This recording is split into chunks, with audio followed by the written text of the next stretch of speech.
আসসালামু আলাইকুম। সবাইকে ঈদ মোবারক। আসলে এক একজনের ঈদ এক একভাবে কাটে। আসলে আমার আজকের ঈদও অপারেশন থিয়েটারই কাটাতে হলো।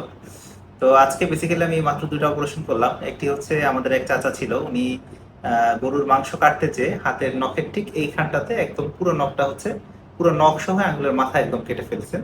তো পরবর্তী সময় আমরা এখানে একটা ওয়্যার দিয়ে এটাকে ফিক্সেশন করে দিয়ে আসলাম মাত্র।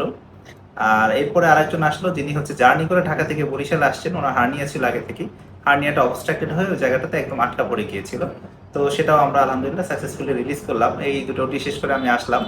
তো আমার আসলে কাজিনরা এসেছেন, তাদের সাথে আসলে আমার ঈদ উদযাপন করার কথা ছিল। তো বেসিক্যালি এই অপারেশনের কারণে তাদের সাথে আসলে উদযাপনটা করা হলো না। যাই হোক, এখন যেহেতু রোগীরা ভালো আছেন, এটাই আমাদের জন্য একটা বড় আনন্দের ব্যাপার।